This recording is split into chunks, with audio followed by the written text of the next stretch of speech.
Hello, Bravo lovers. I hope everyone's doing well out there.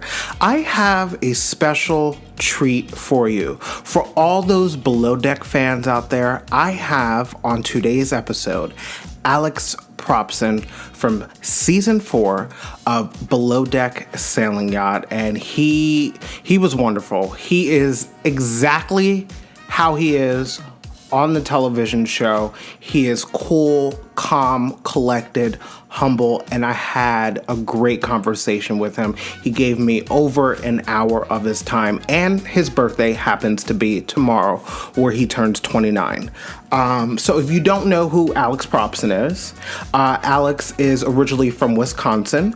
Alex got his jump start in yachting while networking in Los Angeles. He moved to South Florida and kept up his career as a deckhand since achieving his captain's license. The career change was influenced by the pandemic after spending 8 years in sales. You can always find Alex staying active, whether practicing yoga, playing basketball, or diving into top destinations around the world. This is my interview with Alex Propson.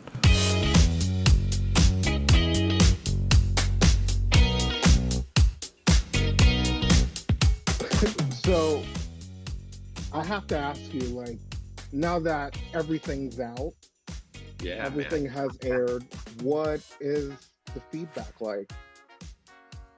The feedback on the season as a whole has been good. I was just talking to somebody, and it's one of the first seasons where nobody's been fired. There hasn't been anything like detrimental that's happened emergency wise, really. Um, so I think all in all, the season went really good. A majority of the drama is interpersonal and uh, and drunken. So Yeah, which is what we love about Below Deck. That's my I have to say that Below Deck is how I choose my vacations. It's okay. yeah, depending on where the season goes, I'm like, okay, I'm going there next. I Yeah. like that, man. Yeah, and Sardinia is a good option. That one gets too enthusiastic thumbs up from me. Yeah, Um, I if you can visit by boat. okay. I've been to Italy, but I did Italy wrong because I went for like 5 days and that was not enough. That I went to Rome and I went to Sorrento and I was like, okay, this is Italy. I need to spend like 2 weeks here and bounce around. Oh yeah, man. At least I was there. I think for a week and a half or something after we finished filming. I stuck around and I went to Rome. Okay. I went to Venice first and hung out there for a little while. It was amazing, like definitely bucket list. And then went to Rome for a bit and met up with some friends and had a great time there. But I mean, just the amount of like history and like stuff that there is to see and do there. Yeah, I mean, a week wasn't even really yeah. enough for me. So, When I went to Rome, I was walking by the Colosseums and I was like, this place is centuries old. Like I'm walking where Julius Caesar, it's yeah, surreal. but it's It's also surreal. like a bustling modern city as well. So Yeah, it's kind of a trip is like you yeah. have this like it's a whole ass city, but then right next to it is like the ruins of some ancient Yeah. structure, castle, coliseum, something. So it's a Yes. beautiful place. Strongly recommend. So, first, I want to thank you for coming on my podcast. Of course, you didn't have to, because at this point, I am a nobody. So, I greatly appreciate you giving me this opportunity. Yeah, the timing was great. I think that yeah, I mean your show seems like a ton of fun, and I did a little bit of research, and Uh-oh. yeah, I think after the reunion there was a lot that didn't get to be said and shared, so the Yeah. timing was right as well. Yes. Everything aligned. Thanks Everything for aligned. holding the space and having Y- fun. Yes, I appreciate it. It was I've wanted to do this for years, but you don't see a lot of guys uh recapping Bravo shows. And so one of my favorite podcasts is Bra Bros. I don't know if you've heard of them, but once they started doing their thing, I was like, okay, maybe I could do a podcast too. And I started like 2.5 months ago, and then here we are. Okay, well, happy to be in the pilot season here. Yes. So I want to take it back before you go on below deck. So I read in your bio that you're from Wisconsin. Yes. Wisconsin. What part are you from? From like the Appleton area. It's like between Appleton and Green Bay. So the specific area I'm from is really rural. It's Kaukauna, Freedom. But it's kind of landmarked by Green Bay in the if you look at what's Okay. like a mitt, it's Yeah. like in this area right here. And yeah, so I'm from a pretty rural area. Not a whole lot like landmark wise, but we have the Green Bay Packers, and that's kind of what That's people true. think of That's true. Wisconsin. So, So how were you growing up? Like, were you the cool kid? Were you shy? What did you play sports? um, all of that Okay. actually. I had a unique upbringing. I was homeschooled for most of my youth up until high school. So Okay. that gave me kind of a unique spin on things, especially in an area like that, as rural as it was. But then, yeah, I mean, I've always been very social, outgoing, um, definitely willing to take chances and risks. So nobody was really surprised back home when they found out that I was moving to Los Angeles and then I was moving to Okay. Florida and then I was on a reality show, and none of it's really come as a huge shock to anybody. So I think, yeah, I mean, I like to I like to think that I'm pretty much the same person in every room I'm in. Um, so nobody was too shocked with who they saw on the show. So you knew growing up there that, okay, I'm not going to stay here for the rest of my life. I'm going to get out and explore. Yeah, well, I didn't. Um, I guess I always kind of felt that way, but it wasn't until I was in my early 20s. So shit. How old are you?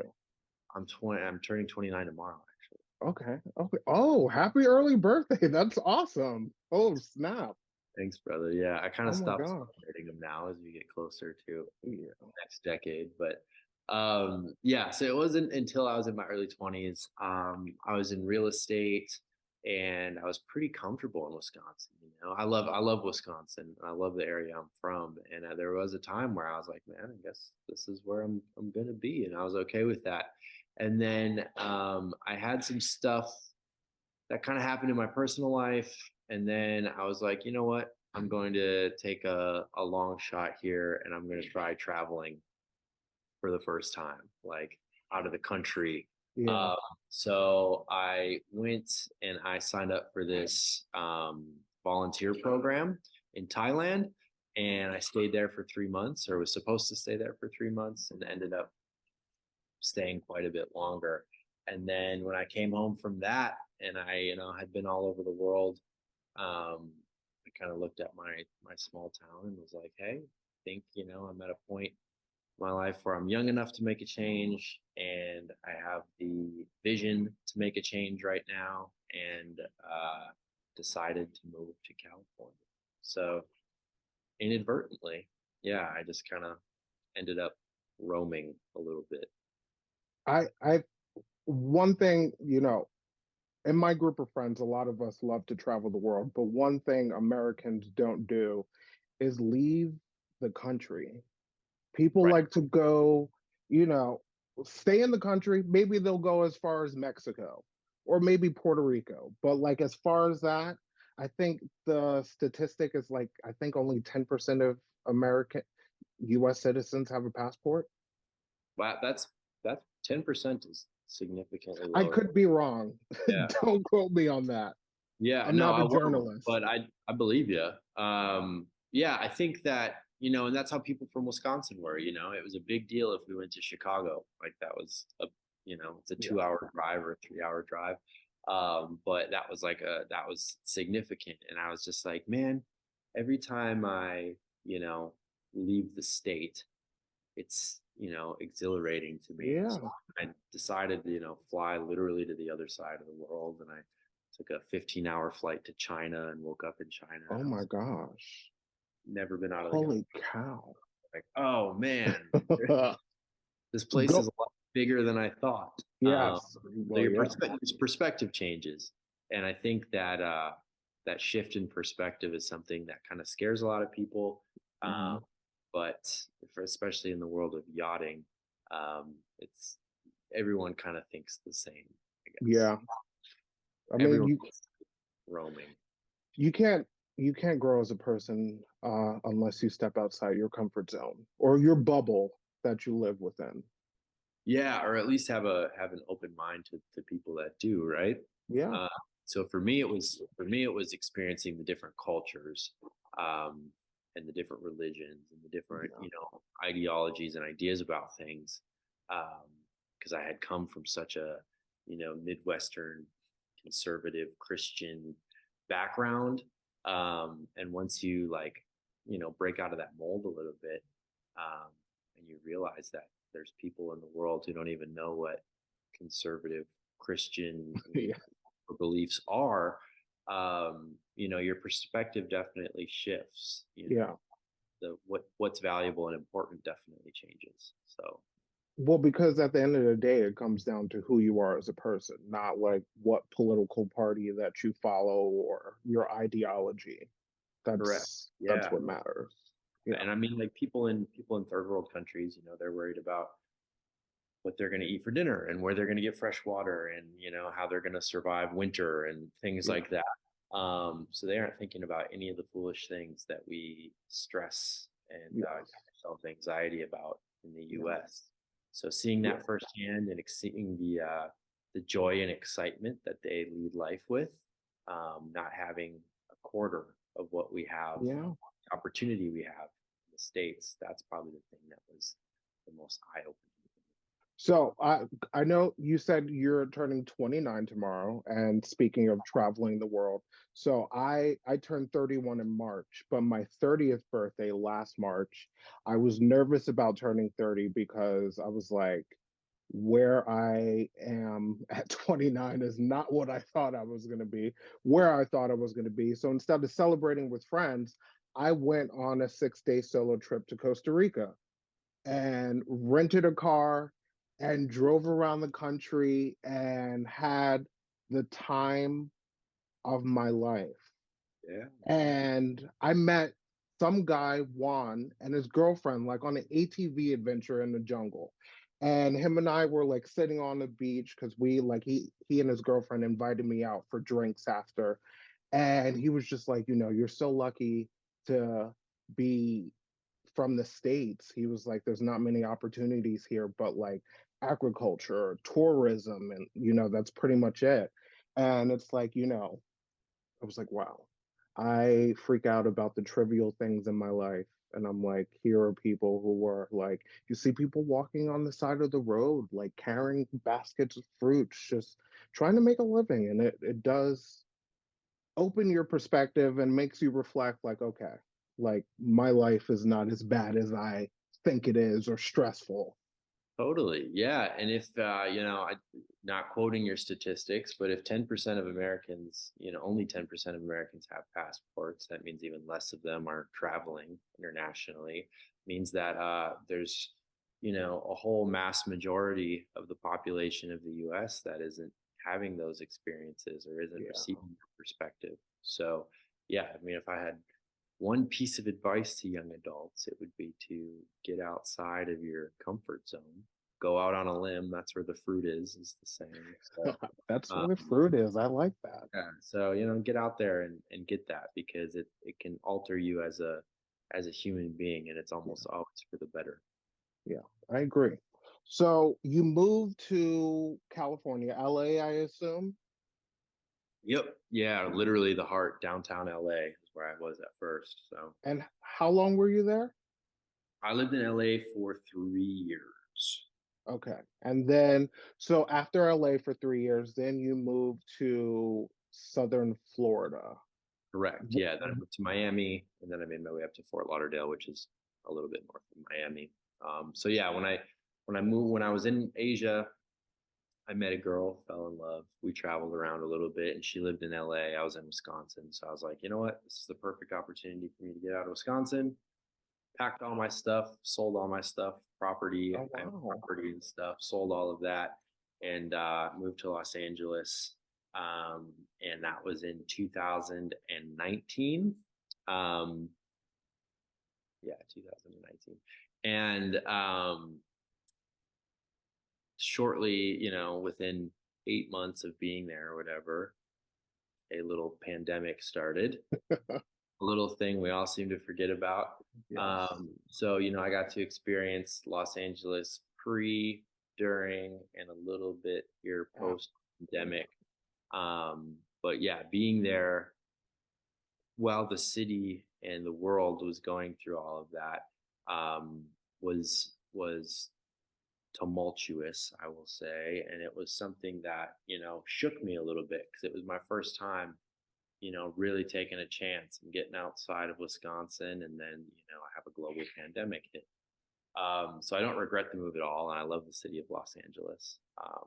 I still visit frequently, but yeah. So when I got into yachting, which happened while I was there, and the opportunity came for me to move to Southern Florida, which is kind of the yachting hub of the U.S. Yeah. Um, it made sense career wise, and it made sense economically at the time as well, because LA was and still isn't uh, fully recovered from No. what happened during the pandemic. So that's what brought me to South Florida. So you said you got your captain's license in California? I got all the hours that I needed for my captain's Okay. license in California out of Marina Del Rey. And then when I got to Fort Lauderdale, um, made a friend who owns a captain's school. It was like, hey, you got everything, you got all the credentials. I've worked with you extensively. You'd be an amazing captain. So basically, it was just a career move from Yeah. deckhand to captain on these charter boats, and it made sense for me. And that it was already kind of what I love doing, so it was a very duh kind of move to kind of go back to educating myself, going through the Coast Guard program, um, Okay. completing that test, and starting to work as a captain. And fortunately, in Florida, there's quite a bit of work for us U.S. Coast Guard captains. So So, I mean, where do you want to take, you know, having your captain's license, like captain of your own boat and do your own day charter and start a business? Or would you possibly be open to being a future below deck captain several years down the line?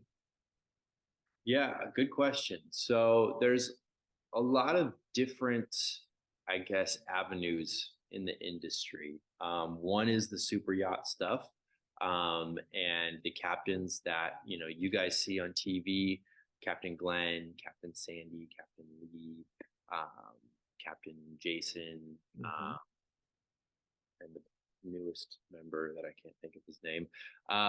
Those guys have taken basically the license that I have, and they have built on it like extensively. They've Yeah. spent their entire career in the maritime industry and in the super yacht industry, because for every license upgrade, it requires hours at sea, and those hours need to be spent on the size of vessel that you want to future captain. Oh, So these guys okay. spent, their entire career doing that. Yeah. It's really impressive and really admirable. For me, it was never really my goal to work on a super yacht. That was never like, like, oh, I want to go and do that. For me, I was always land based. I was always doing day charters. I was into scuba diving, into fishing, into, those types of things. So for me, I was always, that's kind of how I was introduced to the industry. And that's kind of where I saw myself staying, with the eventual goal of buying a boat, starting a Okay. diving charter business was my original That's, plan. So that's kind of where I saw it going. Now that I've, experienced a little bit more of the international yachting scene, I wouldn't be opposed to doing more of it. But as far as being a captain goes, um, I don't know if I don't know if I'm gonna take it as far as, a lot of these other captains. It's Yeah. really, you really, really gotta want it. And I don't know in this phase of life if that's quite where I'm at. So I would say that my endeavors are going to be more entrepreneurial than Okay. anything else. But yeah, hope to be land based. Okay. That's awesome. So, okay, so you're living in South Florida. How does one get involved in the casting process for Below Deck? Does someone recommend you? Do they slide in your DMs? Did you see a casting for it? Yeah, so there's a couple different ways that I'm aware of. For me, I just had on my Instagram all of my maritime credentials because that's how people kind of book you for work. Okay. So I had in there that I was a captain, um, and I had in there a few of my other licenses and things like that. So one of the recruiters for the show saw that, and I had kind of the image, I guess, they were looking for. And they asked me to do the show. And it took me a little while. I wasn't really quite sure. I hadn't watched a ton of it. But eventually the timing in my life made sense with their casting process made sense. And that was my journey. But I know that there are also ways to apply to the show. I know that they also, I believe, do some sort of casting call process. Um, but the majority of the people that I know were either sought out or had gone through the application process. Okay. So you're in the process of casting, and like how long does the process last until you find out you're on the show and you have to fly across the world? Um, Once again, it's different for everyone. But my experiences with these production companies are they run it pretty much to the last minute. So for Below Deck, I think I had um, maybe 3 weeks notice before I was going to be out there. It could have been a little bit more, but it wasn't significant. So, it was enough time for me to, get my affairs settled here, let the boats know that, like the boats that I was captaining, let them know that I was going to take off for a while, um, and then get over all the way to Sardinia. But yeah, I know it's different for everybody Okay. because sometimes they like have people that they lock in. Sometimes they change the cast last minute or something pops up with yachties, shocker, where they can't do it anymore. They can't leave the boat they're working on, or their yard period changes, or something happens where they aren't going to be the right fit for the show anymore. So I would say it's different for everyone. It depends where in the casting process they kind of get a hold of you and you guys start communication. If you see me like looking off to the side or looking down, I have like questions written everywhere. So that's what's going on. So did you have any expectations before you started filming once you got there? I know you said that you didn't really see the show before. Um, no, I think I went into the whole thing with a pretty open mind. So, it's season, I don't even know, of Below Deck with all the spin-offs and everything. Yeah. The production of the show has it down to a science in a way. So they know you were casted for a reason. They know what they want out of you. There's no expectations, but you're set up for success, I would say. So as long as you go into it with an open mind, that's what I decided to do. I kind of had the mindset of, okay, I'm here to learn.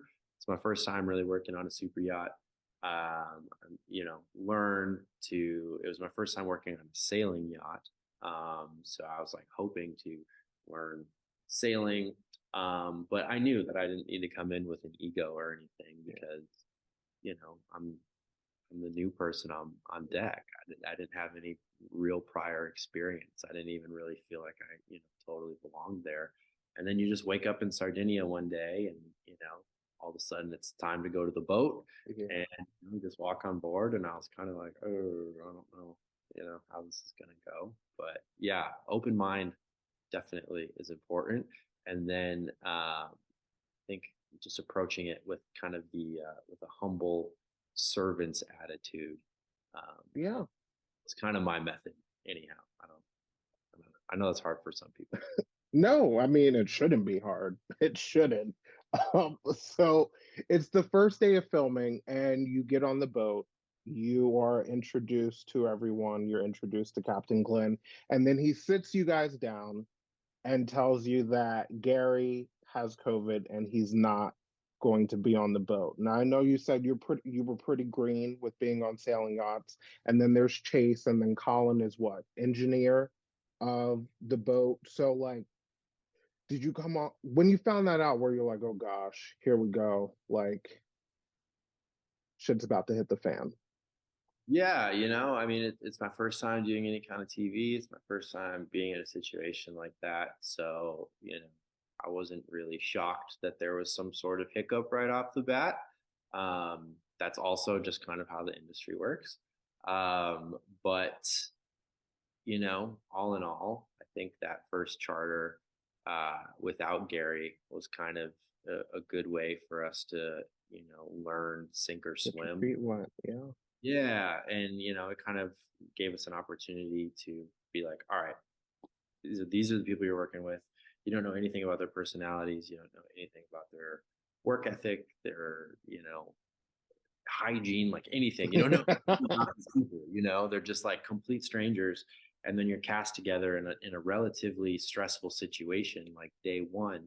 Um, I think that charter, even though it wasn't the best, and the boat never left the dock, and Gary was like everything that could go wrong did go wrong.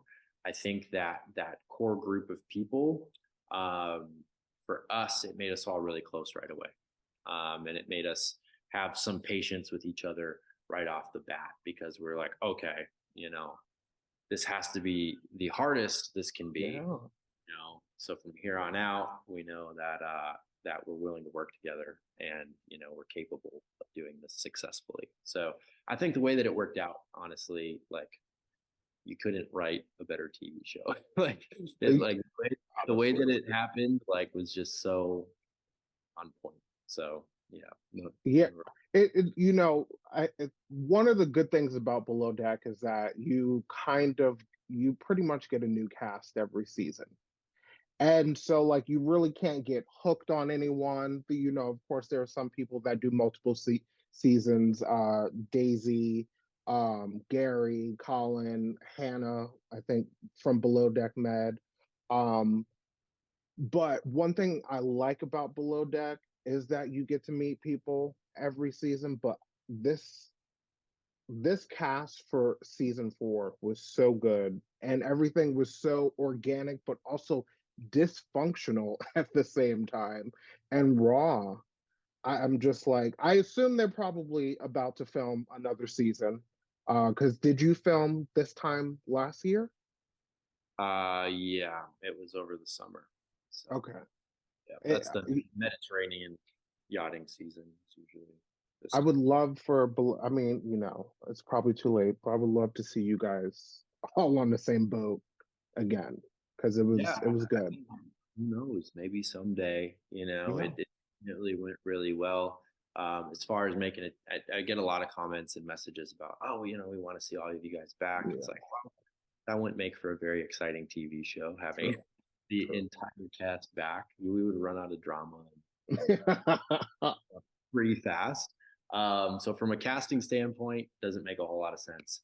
But maybe someday, we'll Yeah. maybe Chase will take us all on a sailboat or Yeah. something. That would be nice. A little spin-off. Uh, Exactly. so you make it through your first charter, even though you could not leave the dock, even though you were missing Gary, you guys got a pretty good tip, which was surprising because that lady was complaining, crying that this was the worst trip she's ever taken. Um, yeah, it was an interesting group of women. I had a great time with them.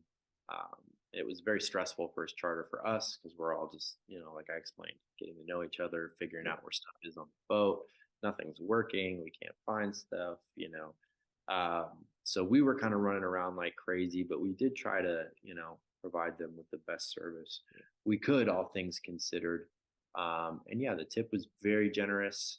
The primary was a really patient and kind woman. And, as for the rest, you know, that's the worst trip you've ever been on. No, I think your vacations are going well. So Yeah. Um, so it's your first night out with the crew. You guys have a good time out. You guys come back to the yacht. Things get interesting in the hot tub, and you end up making out with Daisy uh, and Lucy, and Chase makes out with Madison. Do you think that tricky times. do you think that Gary coming on the boat shifted the dynamics of how things started that first night out with the crew versus when he actually got on the boat? Significantly, yeah. I think if you ask anybody from the crew, like that first night out, um, after going through that first charter, and we all leaning on each other, and just getting to know each other. That first night out was just such a blast. We just were blowing off steam, and yeah, it was so much fun. One of the best crew nights out of the entire season. I think Gary coming in. For the second charter, um, I think yeah, it shifted the dynamic absolutely, as it would with any time you introduce a new character into a tight knit group. Um, and then on top of that, him being uh, in a leadership role, and not only that, but it being the boat that he works on full time. And he's like, okay, well now I've got these guys, who think they can do this without me, so I'm going to come in and I'm going to assert myself and Yeah. show them, Yeah. who's boss. Which in a way we needed, and in another way he might not have gone about doing in the most constructive manner, but but like all in all, yeah, I mean, it shifts the dynamic. I don't think it really would have changed the outcome much. Okay. Yeah. So, Gary finds out that you made out with Daisy. Do you think that he got a little jealous once he heard that and felt like, you were the one he needs to watch out for? Yeah, well, I mean, I don't think that he said that on Watch It Happens Live. So we all know that. I didn't know anything about Gary or Daisy or Colin really coming into this. And as it turned out, for everyone that watched the reunion, there was a lot going on that none of us new cast members really knew. Like kind of hooking up with Daisy that first night, none of that made sense with everything else that I now know was going on. Had I known all that, maybe drunk Alex would have steered clear, probably not. But it's yeah. So I think it muddied the water a little bit, but and then it maybe kind of put a target on me from the get go in Gary's eyes. Um, but yeah, I was thinking about that after filming the reunion. It's like, man, remember that hot tub session with Daisy? Like, how does that really fit Yeah. into this whole web that was going on? Well, the thing, he never had competition on the show. Like Colin, was always in a relationship. And so like there was no one to compete with. And then here you are and your curly locks. And then, he's like, oh shit, here we go. It's made out with Daisy. He doesn't even know how he feels about Daisy. It's Yeah, it's yeah. I mean, I can see how he would feel that way, and if I uh had a little bit less I guess control over my emotions and in those types of situations, there's many ways you could see yourself in the things Gary was doing as reactions to everything else he was yeah. experiencing. Um, but in a leadership role, um, when we all have the same objective. It just wasn't hand or executed quite constructively is all. Well, that's a common pattern with Gary. Um, so one thing I noticed you said in one of your confessionals is that you usually date models with daddy issues. What about you? Do you think? Why do you think you attract daddy models with daddy issues? Excuse me. What about yourself? Do you feel like you attract them? That I couldn't tell you. That was said kind of as a one-off joke and was edited in there to look like more of a serious statement. Okay. But yeah, I mean, like with my ex-girlfriends, there's a lot of um, likeness, I will say. So when they asked like what your type is, I like immediately was like, all right, let's look at precedent here. You know, that's one pretty consistent theme. So it was more said as in jokingly than anything else. But I don't know why I attract what I attract, which is I think if we all figured that out, the world would be a different place. But That's true. That's I'm true. glad that I can attract anyone. I'm Yeah. grateful. That's, I'm sure once the show was airing, your DMs were blowing up. Yeah, man, but mostly with you know, I would say 95% positive encouragement and feedback. Maybe 3% business opportunities and 2%, you know, interested For- people. Yeah, it was a good balance, and to anybody that's reached out in any of those facets, it is well received. And yeah. sorry if I don't always write back. It's a lot. Well, yeah, I mean, yeah, I'm sure. It's because, virtually before you come on the show, you're no one. You're another person in the world, and then all of a sudden the spotlight's on you. And then with social media now, you can almost find anyone. And some Yeah, people are very nice, and some people are very nasty, and then some people are very curious. What's the like weirdest or strangest thing someone has asked you or requested on Instagram that you feel comfortable sharing? yeah. I don't know, man. Like most of the you don't know. There's no like roadmap on how to navigate it. So for me, like most of the messages are read. If I don't know you or it's not something pertaining to me or my career, I don't often reply. Yeah. But yeah, there's definitely been some unique and passionate requests. Um, Plenty for pictures of things, plenty of requests for me to start an OnlyFans page. There's been, yeah, People some are very, bold. very People are lovely, bold. images and self Oh, photographs and videos. And, oh, you guys we're all humans and we're all valuable and, yeah. consider that. Wow. That is bold. Or, Okay. or you slide Oh, in. wow. But the It's fact that anybody's messaging me at all, once again, I'm very grateful for, and I'm happy to hear from people in any facet as long as it's respectful to myself and to themselves. so, one question I have. So you're given the night shift. How boring is the night shift? Like, because I know you're on anchor watch. You have to like clean up the deck before the morning shift wakes up. How much of that time is spent, working, and how much of that time is spent watching anchor? Yeah, so I mean, this can be a brief segment. There's really not that much to talk about, but we trade off the day and night shift every charter Okay. is how it's supposed to be structured.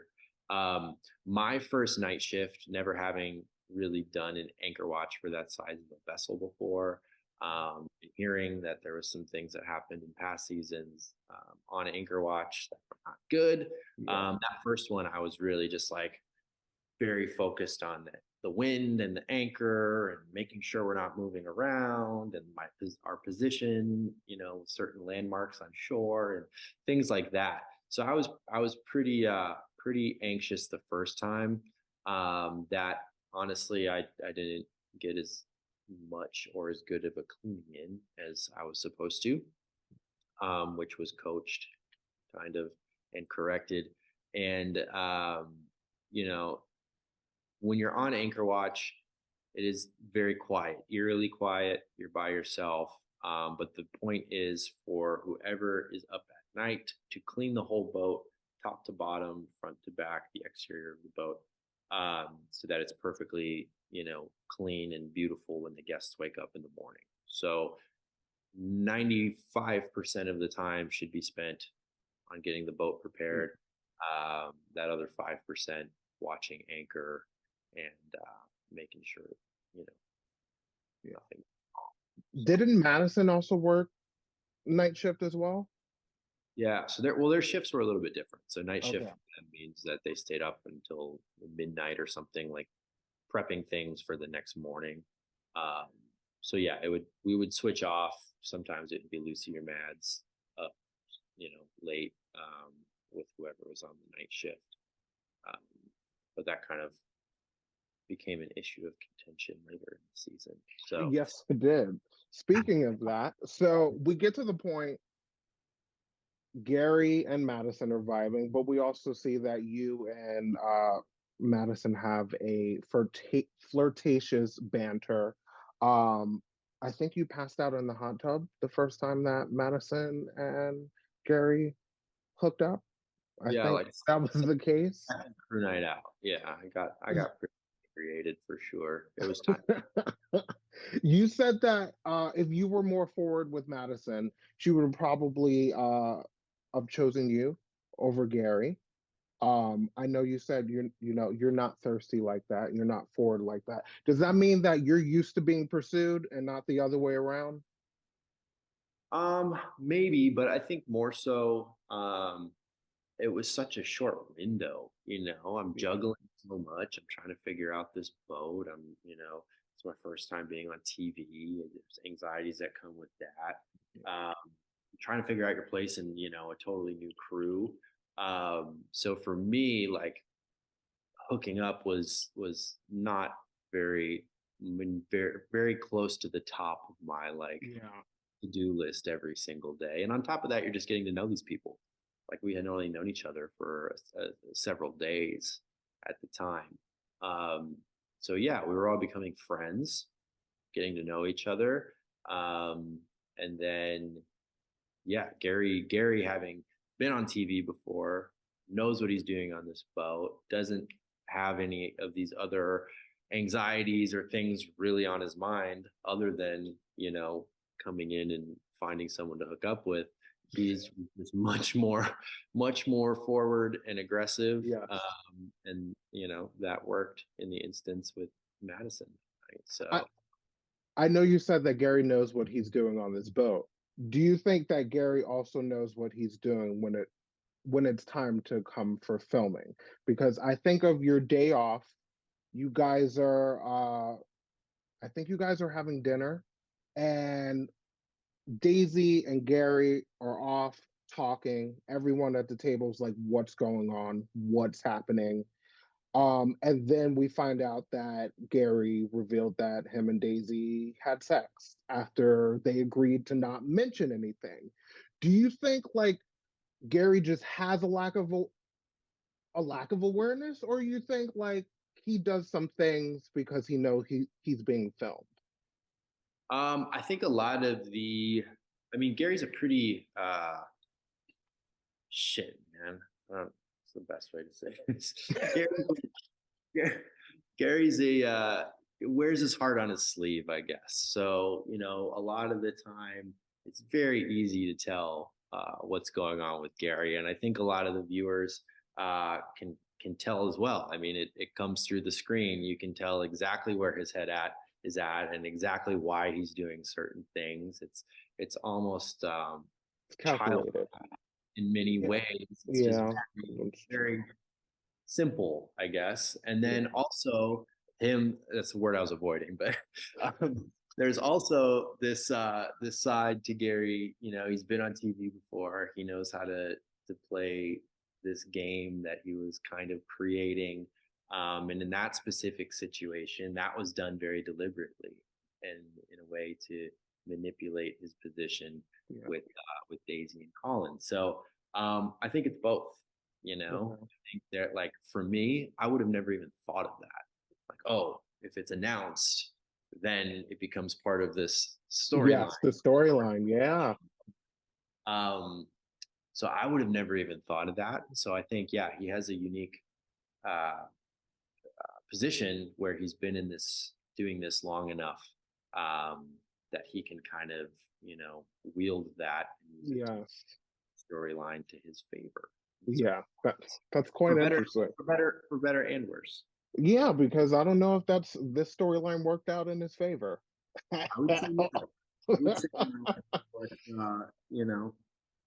the end of the day, he's King GK. So Yeah. So it gets to the next morning. I assume the next morning you guys find out that Gary and Daisy hook up. Is that when things got really tense and everyone was sneaking off in rooms talking? How yeah, far from when you found out from when that whole thing happened at the well, on your I day? I didn't know that that happened on the day off. So that's the other thing is, like, a lot of us watching the show that are like from the cast, when we watch it back, excuse me, um, we don't see those conversations and stuff. So we didn't know what was going on totally. But yeah, when the heads of department are all sneaking off to have these conversations and we can, there's tension everywhere. We were all just kind of like, someone's got to get some work done here. So we were we were still working our butts off every single day. Wash, rinse, repeat, quite literally. Yeah. And um, we were like, well, clearly there's something going on. Clearly we're not a part of it. And it wasn't until I think, I made a few comments not knowing what was going on. And then Madison had to kind of, Mads, sorry, Mads. She had to Does kind she of, does she prefer Mads instead of Madison? yeah, she preferred. Okay. Mads, I'm sorry, Mads. If you Uh, watch this, yeah. Mads. So it wasn't until she was privy to some of it because she got roped into all of that. And she finally kind of told me what was going on a little bit. And I was like, oh, damn. But truthfully, it didn't affect what I was doing day to day at all. Yeah. Anyway, I still had a job to do. I still had a goal, which was to earn money over the course of the season. Yeah. So I was very focused on that. Chase was very focused on that. Lucy and Mads were very focused on that. Alicia certainly was Yeah. very focused on that. So it was the heads of department, I would say, that if anyone got distracted or And did not lead by example. um, well, in many ways they did too, because they also work. Colin and Daisy work really, really hard. Okay. But yeah, when you're in a leadership role, um, like I said before, I use the phrase, there's no roadmap for how to do that. Yeah. For leadership, there is a lot of roadmaps. You could read any one of thousands of books that are written just on the topic Yeah. of effective leadership and how to lead people. And Yeah. even if you don't read any of those, and even if you possess zero leadership skills, you still have the ability to lead by example. Yeah. Um, even the most inequipped leader in the world, as long if he's in the pits, with his people and he's leading by example, it can still be an effective team. So yeah, the heads of department maybe at times got distracted. Daisy works really, really hard. Colin was clearly working his butt off, just trying Yeah. to He oh, saved the season. exactly. And Gary's Gary, but you know, it I think at a certain point, and maybe not through all of the season, but at a certain point, the focus definitely shifted from the work and the team objective um, to their drama a little bit. And I think we corrected it, and it was an extremely successful season in many Yes. fronts, and that is due to our leadership. But yeah, there was a point in the season that I think maybe we got off track a little bit. Fortunately, the sheep didn't follow the shepherd. Um, but yeah, I think I think it did affect things for some So people. so there are a couple of moments where you unintentionally asked questions or made a joke or made comments that ended up being the catalyst for drama on the show. So this banter happens between you and Mads, where I think you said, why are you so bloated? And she said, Aunt Flo came to town, and so then it ends up being like the final drama of the end of the season. I believe you told Colin, and then Colin told Gary. Yeah. So how it happened basically is me and Mads are messing around, like just teasing a little bit, like we always do. And she said that, but I was like we were also partying. So it was like that comment. Um, went in one year and just kind of didn't hear the rest of it, never thought about it again until the next morning when I went into the boys' cabin and Chase or Colin or someone was talking about how they walked in and they saw, you know, Gary doing what he was doing. And without even like my brain processing it, I was just like, wait, that's not right because Matt said this. And then Chase and Colin both, you Yeah. know, shocked. And that's how it all kind of happened. So for me, it was just a piece of information, like drunken information that was registered in there for some reason. And then it came out very, I'll say innocently. There Yeah. was no, you know, there's no malintent, which Mads knows as well. But yeah, that one little, slip up of my tongue, which was relatively rare in the season. I'm usually pretty articulate and well calculated, I guess. But yeah, that one slip up definitely was kind of the straw that broke the camel's back. I mean, it led to great television. So, I mean, even though it was unintentional, I think you deserve a round of applause for contributing to a great, final two episodes. I had to contribute some drama. So Yes. So, one thing, so that conflict happened on the last charter of the season between the thruple guest. Were you asleep at the time that conflict was happening? um, shit, man, I don't even remember. I know, no, I think I was awake because I was on days for that last charter. So I was awake for most of it. I could see, them getting more and more intoxicated, but nobody really knew what was going on. It was like between the three of them Yeah. at a certain point. Um, so it wasn't until like that dinner where we were like, okay, this isn't good. Yeah, this could end really badly in a lot of different ways. And that's when the captain had to get involved. And then Chase woke up and he was on not only night watch, but thruple watch. Yes. So, are the charter guests, because we see them obnoxious, drunk, demanding. Are the charter guests usually like that, or do they get a bad edit when it comes to the show and when we're watching? Um, I'm gonna say that for the most part, the production team isn't, you know, they aren't making things up. Yeah. Uh, these are very eclectic people that are coming aboard and that are doing this type of vacation. And they're all so lovely. Like for the most part, they're all very kind. There isn't really many people from the charter season that I wouldn't love to have on board again as charter guests. Um, but once you build in the amount of drinking that Yeah. happens, the relationships in between the charter guests, that's when things can, I guess, get a little wild. So there wasn't really any, like there was never really anybody who was, upset or mean to the crew in any way Yeah. or disrespectful to the crew. All of the charter guest drama was basically in their friend group, and usually happened towards the end of the day when they spent most of the day drinking. So I think it kind of speaks to, it's almost like a social experiment in Yeah. a way. It's any group of friends that you put in that situation, and they can have any drink they want, and they can have as much as they want, and then it's the end of the day and you're all drunk.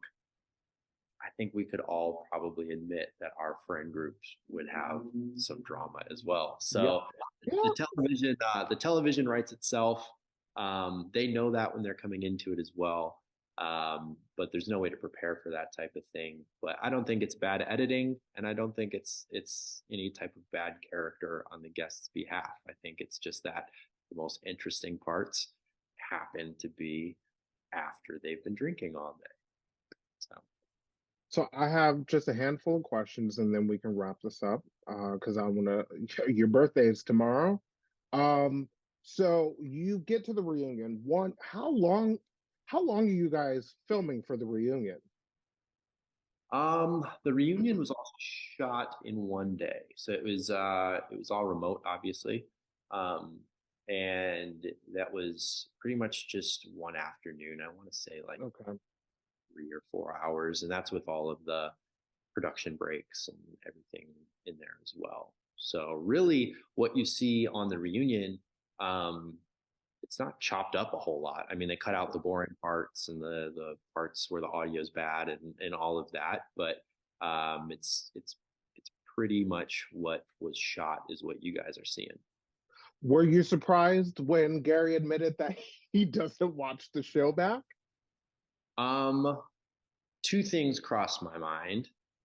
One, I was a little disappointed, which I think I talked about on the reunion. It's like we Mhm. have this very unique opportunity to play back what how we behaved and how we treated other people, and how we are how people perceive us basically, and how we affect other people, and to not watch that back seems really, you know selfish in a way, I guess. It's just like you have no interest in Gr- growing from that at Yes, I all. was about to say growing. Yeah. Yeah, so that was a little bit, I was just like, really, man. Um, but then somebody else brought something up on one of my Instagram lives recently, and they were like, and this person, whoever they were, fan out there, they said we think Gary watches all of it, and maybe more so Mm, than anyone, but disapproved of, you know, his behavior and his actions, and didn't really want to, um, you know, admit to all of that. He was very apologetic for a lot of it the uh, on the reunion, but those apologies mean a lot less when a year has gone by since it happened, and you might not even really remember all of you know, what all went down. So, um, I wasn't shocked, but I was a little disappointed. And then somebody else brought up that point, and that, I don't know. Either way, uh, we all did things we weren't totally proud of. We all had good and bad moments, and I think for the most part, Gary included, I think we do intend on growing from that, and being better than we were last year. And I think a lot of us have become better than we were yeah. last year. So I hope that for everyone. I would never hope that somebody is stuck in their ways, because changing for the better is always welcome. Yes, amen to that. Um, do you feel like do you feel like there was anything at the reunion that wasn't addressed or you didn't get to speak to that you would like to speak to now? Um, Not much. I think the Gary, Daisy, and Colin thing was kind of, I mean, it was an overwhelming theme of the entire season, and then the reunion was no exception. So for a lot of us, uh, first year crew on there, there was a lot of things that we might have wanted to speak on, but I can't think of anything off the top of my head. We butt heads, we all did at certain points. And even with me and Gary, I don't have any bad blood. I don't.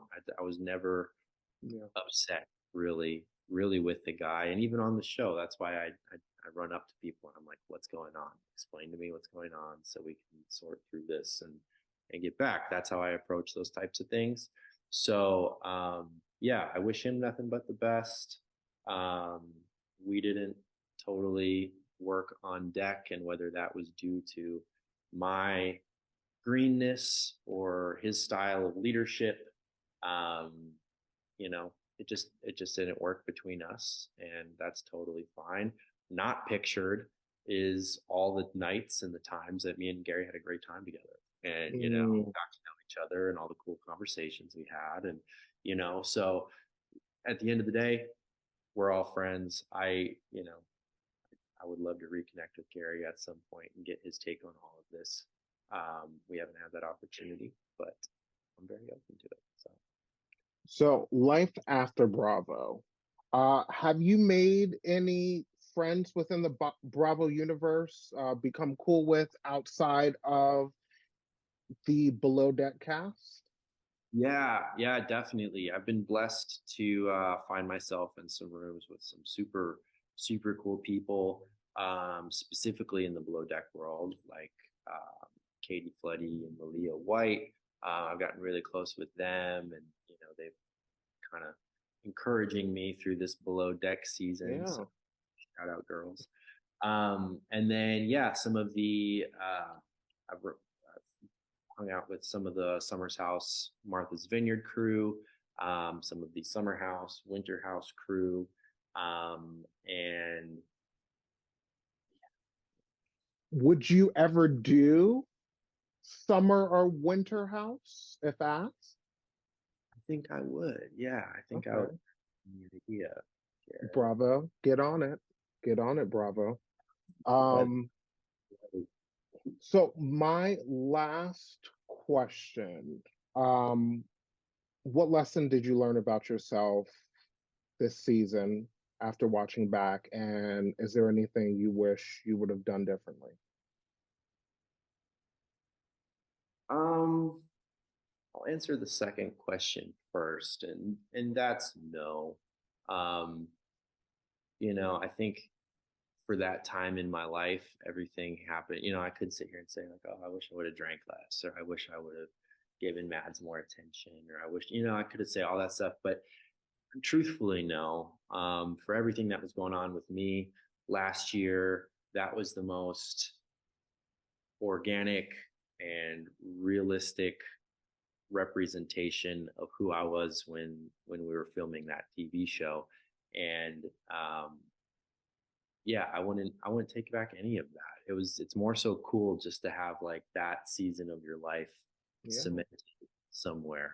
And even though some stuff was good, some stuff was bad, um, I'll take the bad with the good because the good outweighs almost all of it. And I made some amazing friends and had a really cool experience in it. So would not take anything back. Um, and then the first part of that question, um, what have I or how have I grown from all of that? I think I I think I've just become a little bit more impeccable with my word. So even though I I I don't speak as much as other people, maybe. I've learned the strength of those words and how they can impact specifically in a social setting. And words cast spells, which was written in the book The Four Agreements, fantastic book. But understanding the power of those words and how they affect people around you and the role that they play in relationships and friendships is definitely the thing that I saw plenty of examples of from the show, not with myself and with the rest of the crew, and something that I'm actively working on to this day. I did notice that you have a way with words, because I think in the first part of the reunion, you were so eloquently saying how Gary's leadership skills and his communication with how to do your job on the deck were lacking, and maybe if he would have handled things in a better way or worked on his communications, that things you would have had better direction.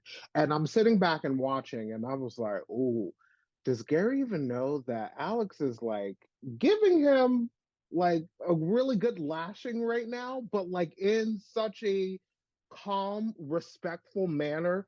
And where I looked at Gary and I was like, he can't even say anything back because you were so nice and respectful with it. Yeah, it wasn't intended really as a lashing. A whole year had passed, and I there was no sharpness really in my tongue, but it was all honest, and it was all how I experienced it, and I think the camera interpreted it the right way. Um, so yeah, I mean, it's difficult.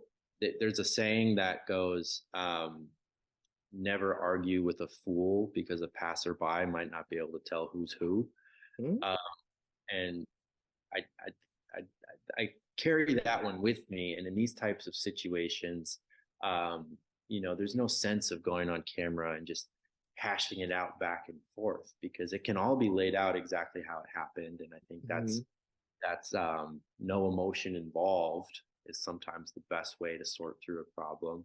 And that's how I tried to lay that out, with no real sharpness behind it, but just saying, hey, this is how it happened. This is how it affected your team. This is how it affected the season. Um, and I hope some of that was received in a respectful manner. And I hope that he walks away with something from it. So,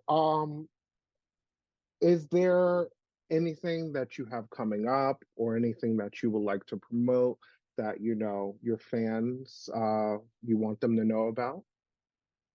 Um, I really just stay tuned. I think there's more to come from Alex. Well, certainly. So I'm not maybe totally done with Bravo and their productions. I appreciate all the support. There's gonna be there's gonna be some projects and things coming up that I'm sure you guys who are following me already are gonna get the inside scoop on. But for now, just thanks for going through this wild ride with me and supporting me and appreciating me for who I am and welcoming me into your homes via your TV. It's been amazing. And for those who don't follow you, where can everyone follow you, on what social media platforms? Yeah, so best for me is Instagram. At Alex Propson is best. I'm also on Threads now. Don't totally know Yeah, what's Threads, it was exciting in the beginning, and Threads. then it's like, oh, it's another social media platform.